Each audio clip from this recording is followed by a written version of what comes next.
Y aunque todavía el Bocha Batista no ha dado pistas de cuál va a ser el 11 que va a utilizar en Bolivia, uno puede imaginarse más o menos cómo lo va a estructurar. Me refiero a que Venezuela ha tenido solamente 2 días reales de trabajo. Los jugadores empezaron a llegar a la concentración en Buenos Aires durante el fin de semana. Se trabajó ayer lunes, se ha trabajado hoy martes.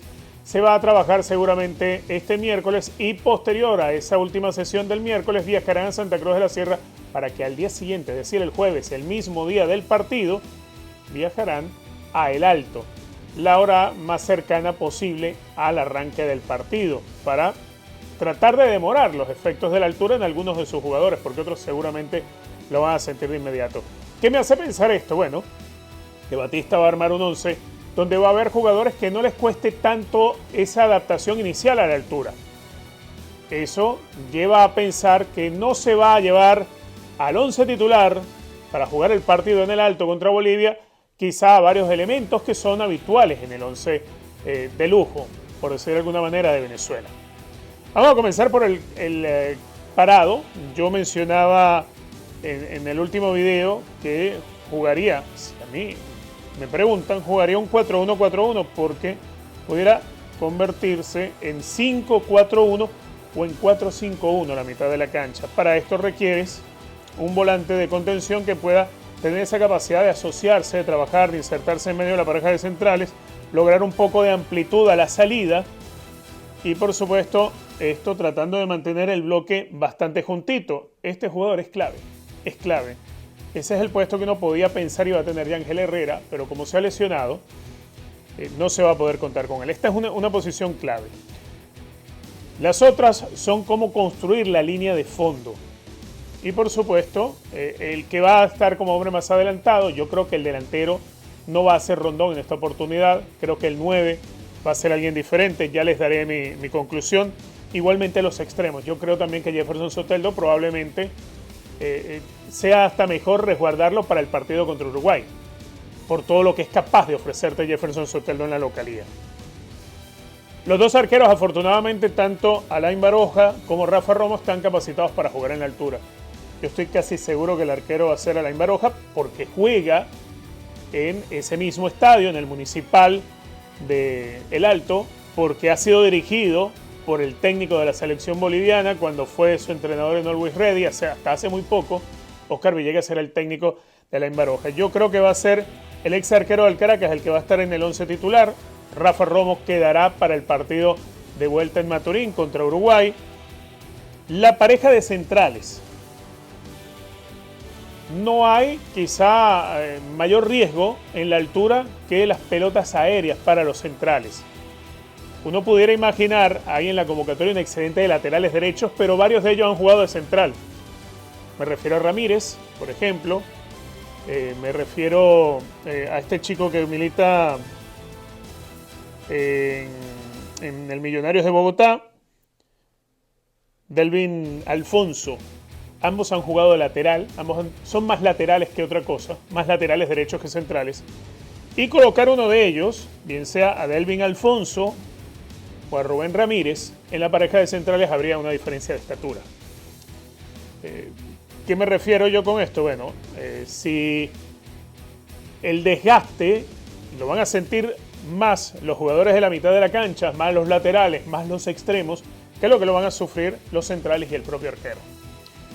La preocupación de los centrales son los balones aéreos, son los centros cambiados, donde puede costar la toma de decisiones por la ausencia de oxígeno. Yo imagino que por tema altura, por tema salto, por tema experiencia también, la pareja de centrales no se va a tocar. Van a ser Nahuel Ferraresi y Jordan Osorio para el partido. Porque aunque siempre es importante haber jugado en la altura, creo que tienen las mejores condiciones para afrontar este reto.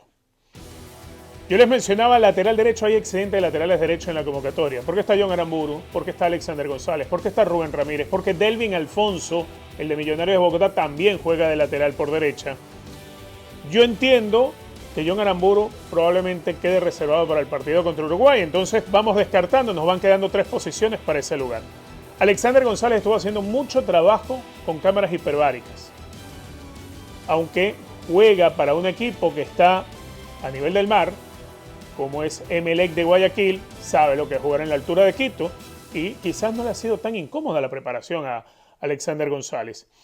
Entonces creo que Alexander González va a estar en esa lucha probablemente con Rubén Ramírez, el chico que juega en el Cusco, que sí está en una altura muy superior a la habitual.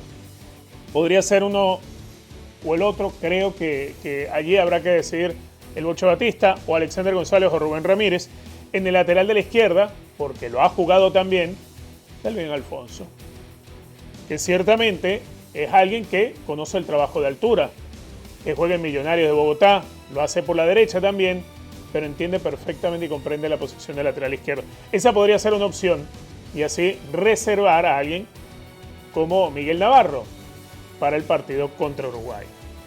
La mitad de la cancha, el dolor de cabeza tras lo que ha sido la lesión, una vez más, de Yangel Herrera.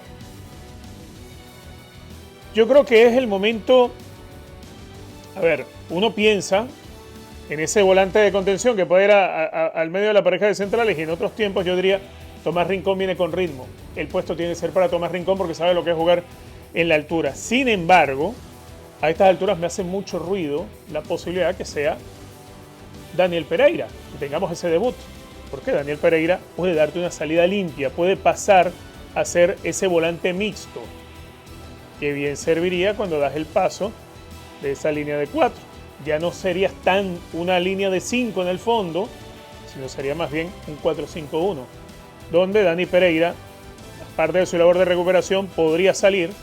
Igualmente puede pasar a jugar en medio de la pareja de centrales, pero creo que le viene más en esta condición de la recuperación y pasar a salir y apoyar el ataque. Los desplazamientos que tiene Daniel Pereira en la MLS son precisamente esos. Ahora, en esta zona no es solamente el tema de Yangel Herrera, es que no hay excedente de jugadores. Uno podría pensar, bueno, y Brian Ortega, sí, bueno, Brian Ortega es más un volante creativo, que sí, que sabe jugar en la recuperación, pero es más alguien de labor creativa. Entonces, como que para el plan que yo me imagino, no me cuadra demasiado. Entonces yo de pronto me imagino en el escenario y esto podría ser con Daniel Pereira, el Brujo y Cristian Cáceres. Aquí sí estaríamos jugando de los 3 puestos con 2 que son, o con uno de los que es habitual titular, que sería el Brujo Martínez. Vamos a los extremos. Los extremos tienen que tener mucho sacrificio, mucho ida y vuelta, mucho apoyo, mucha solidaridad defensiva, mucho orden y juntar la línea, bien sea de 4 o de 5 en aquel momento, para poder mantener el bloque corto y no tan metido atrás. Y a la vez tener velocidad para la salida, conducción, regate y velocidad. No va a haber muchas oportunidades por el tema físico de poder presentar ese 1 contra 1 y hacer el desdoble y tratar de dejar mal parado a Bolivia en el fondo. Es necesario jugadores rápidos y que puedan tener esa gambeta. Uno de esos es Darwin Machís, que ciertamente tiene la velocidad, tiene la gambeta. No sé cómo habrá venido trabajando de cara a la altura. Otro que conoce la altura, que la conoce, aunque su club no juegue en la altura, la conoce muy bien, es John Murillo. Y John Murillo tiene la velocidad, también tiene el regate. Me hace pensar que John Murillo puede ser titular por la derecha, que además ha jugado de lateral por derecha. Entonces va a entender perfectamente los desplazamientos que hay que hacer y los relevos que hay que hacer al lateral. Y las veces que va a tener que venir a auxiliar hacia la mitad de la cancha. Ese trabajo lo conoce perfectamente John Murillo porque además no solamente ha sido extremo, sino que ha aprendido a ser lateral. De hecho lo hizo en Portugal muchas veces, jugó de lateral por la derecha. El hombre más adelantado, yo creo que Salomón Rondón lo van a reservar para el partido contra Uruguay. Yo creo que Rondón va a ser el 9 en Maturín. Esto nos lleva a pensar o Eric Ramírez o Yonder Cádiz. Ambos tienen, no al 100%, pero sí conocen las condiciones de la altura. En el caso de Eric Ramírez, bueno, de vez en cuando tienes en el fútbol colombiano que enfrentarte a rivales en Bogotá. Que sí, no es la misma altura que encuentras en Bogotá la que hay en el Alto, pero existe esa posibilidad para él. Igualmente, Yonder Cádiz, que en los 5 partidos que ha jugado la Liga Mexicana ha marcado 3 goles, pero él juega en León, no juega en la altura del DF, y la altura del DF es muy cortita, es mucho más baja incluso que la de Bogotá. Entonces, por ahí puede estar el debate, si con Yonder Cádiz o con Eric Ramírez, cuál de los dos les sirva mejor para ganar en velocidad, para atacar los espacios, por el cuerpeo y por la preparación que haya tenido previo al partido en cuanto al trabajo con cámaras hiperbáricas. Entonces mi formación sería el 4-1-4-1, repito, con la capacidad de convertirse en un 4-5-1 o en un 5-4-1.